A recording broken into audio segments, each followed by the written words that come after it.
Speech के बाद कुछ लोगों से मिलने के उपरांत स्मिता ने जैसे ही प्लेट उठाई, पीछे से एक धीमी चिर परिचित आवाज आई जिसे वह वर्षों पहले भूल चुकी थी। हेलो स्मिता। यह सुनते ही स्मिता चैंक कर मुड़ी तो सामने रुद्र था।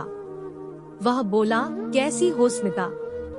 अब तो घर लौट आओ प्लीज। रुद्र को इतने सालों बाद अपने सामने देख स्मिता को ऐसा लगा जैसे किसी ने उसकी दुखती रग पर हाथ रख दिया हो।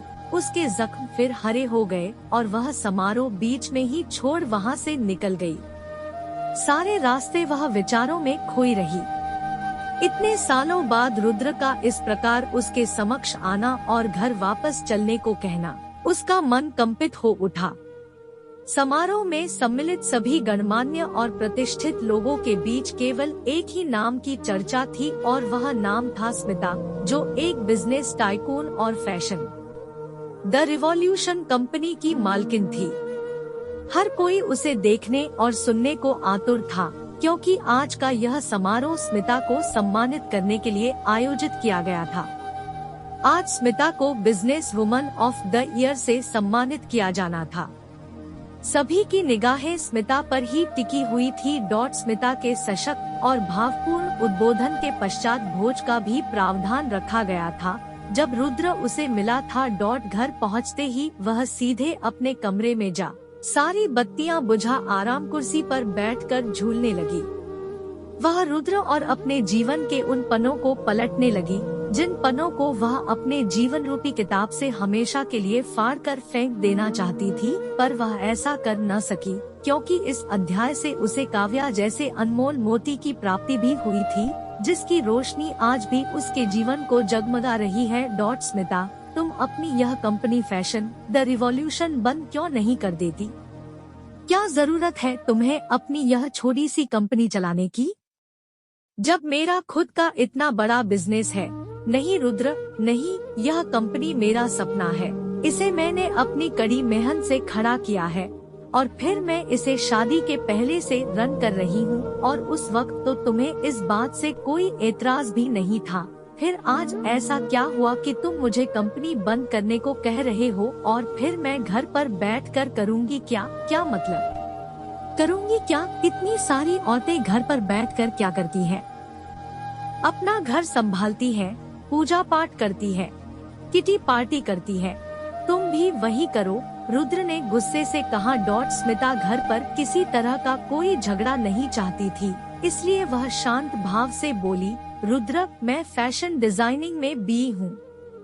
मुझे ये पूजा पाठ सत्संग में कोई दिलचस्पी नहीं है और मैं जब घर बहुत अच्छी तरह से संभाल रही हूँ तो फिर मैं अपनी कंपनी क्यों बंद करूं? स्मिता के इतना कहते ही रुद्र का गुस्सा ज्वालामुखी की तरह फूट पड़ा और चीखते हुए कहने लगा, तुम इस दुनिया की कोई पहली फैशन डिजाइनिंग में बी या पढ़ी लिखी औरत नहीं हो। माँ को देखो, वे अपने समय की ग्रेजुएट हैं, लेकिन उन्होंने अपना सारा जीवन इस चारदीवारी में पूजा पाठ और सत्संग में गुजारा है। कभी इस तरह के प्रपंच में वे नहीं पड़ी है और न ही तुम्हारी तरह पापा के संग बात बात पर तर्क करती थी। ऐसी होती है आदर्श नारी, तुम्हारी तरह बदजुबान नहीं। ऐसा कहता हुआ रुद्र चला गया। स्मिता जड़वत सी खड़ी रही। उसकी जबान पर यह बात आकर ठहर गई कि माँ ग्रेजुएट नहीं पोस्ट ग्रेजुएट है और वह भी संगीत विश्वविद्यालय से। लेकिन माँ ने शादी के बाद गाना तो दूर, वह अपने दिल के जज्बात भी कभी किसी से बयां नहीं कर पाई, क्योंकि हमारा घर, हमारा समाज पुरुष प्रधान है, जहां एक स्त्री को अपने मन के भावों को व्यक्त करने का कोई अधिकार नहीं। तभी माँ ने स्मिता के कंधे पर धीरे से अपना हाथ रखा तो वह माँ के गले लग बिफर कर रो पड़ी। रिश्तों में विभाजन की सीलन और गंध बढ़ती जा रही थी। रोज रुद्र कोई न कोई बहाने बनाकर घर को कुरुक्षेत्र बनाने पर आमादा रहता। स्मिता घर और अपने बिखर रहे रिश्ते को समेटने का असफल प्रयास करने लगी। अचानक कुछ समय बाद रुद्र में आ रहे परिवर्तन से स्मिता चकित थी। उसे ऐसा महसूस होने लगा कि रुद्र एकाएक उसके प्रति केयरिंग और कुछ बहुत ज्यादा ही कंसर्न रहने लगा है, जिसका कारण उसकी समझ से परे था। सहसा एक दिन रुद्र स्मिता को अपनी बाहों के घेरे में लेते हुए कहने लगा, स्मिता, मैं चाहता हूँ कि अब हमें 2 से 3 हो जाना चाहिए। अब परिवार को बढ़ाने का समय आ गया है। यह सुन स्मिता हैरान रह गई। अपने आप को रुद्र से अलग करती हुई बोली, रुद्र, इतनी जल्दी क्या है? शादी को अभी केवल साल भर ही तो हुआ है। अभी तो मुझे अपनी कंपनी को विस्तार देने का समय है और मुझे यह मौका भी मिल रहा है। मैं अभी 1 से 2 साल बच्चे के लिए तैयार नहीं हूँ। स्मिता के इतना कहते ही रुद्र स्मिता पर बरस पड़ा। रोज रोज के क्लेश से बचने और अपना घर बचाने के लिए स्मिता ने हार मान ली। परिवार बढ़ाने के लिए वह राजी हो गई और फिर काव्या जैसी परी स्मिता की गोद में आ गई, जिससे स्मिता की जिम्मेदारी में बढ़ोतरी के साथ उसकी दुनिया खुशियों से भी भर गई। लेकिन रुद्र के व्यवहार में कोई परिवर्तन नहीं आया, बल्कि अब वह बार बार काव्या और उसकी देखभाल को लेकर स्मिता से झगड़ता, उसे अपनी कंपनी बंद करने को कहता और स्वयं काव्या की जिम्मेदारी संभालने से पीछे हट जाता। माँ यदि कुछ कहती या स्मिता का पक्ष लेती तो वह माँ को भी झिड़क देता। यह देख माँ चुप हो जाती। स्मिता अब समझ चुकी थी क्यों रुद्र को परिवार बढ़ाने की जल्दी थी। असल में वह मातृत्व की आड़ में स्मिता की प्रगति पर अंकुश लगाना चाहता था। स्मिता घर, परिवार और बेटी काव्या के उत्तरदायित्व के साथ ही साथ बिजनेस भी बखूबी संभाल रही थी।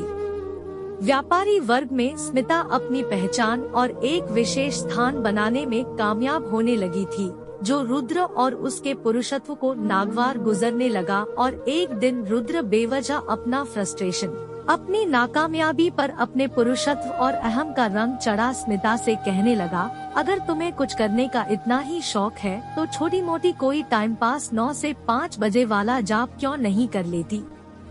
क्या जरूरत है इस कंपनी को चलाने की? और सुनो, कंपनी का नाम द रिवॉल्यूशन रखने से कोई रिवॉल्यूशन नहीं होने वाला। समझे, मेरा घर है और यदि तुम्हें इस घर में रहना है तो मेरे अनुसार रहना होगा, वरना इस घर से निकल जाओ। यह सुनते ही स्मिता के सब्र का बांध टूट गया और उसने आज रुद्र को समझाने की कोई कोशिश नहीं की। उसने केवल इतना कहा, यदि यह घर सिर्फ तुम्हारा है और मुझे इस घर में रहने के लिए कठपुतली की तरह तुम्हारे इशारों पर नाचना होगा तो बेहतर है कि मैं अभी इसी वक्त यह घर छोड़ दूं। इतना कहकर स्मिता ने काव्या के संग उस रात घर छोड़ दिया और माँ भी स्मिता के साथ होली। सारी रात स्मिता अतीत की काली स्याही में डूबी रही।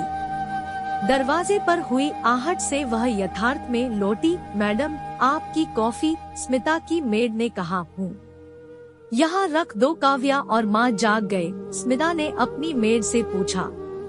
पूरी रात जागने की वजह से स्मिता की आंखें लाल और स्वर में थोड़ा भारीपन था। मेड ने बड़े अदब से दोनों हाथों को बांधे और सिर झुकाकर जवाब दिया, मैडम, मांझी को काफी समय हो चुका जागे। उनके स्टूडेंट्स भी आ गए हैं और मांझी संगीत की क्लास ले रही है और काव्या बेबी सो रही है।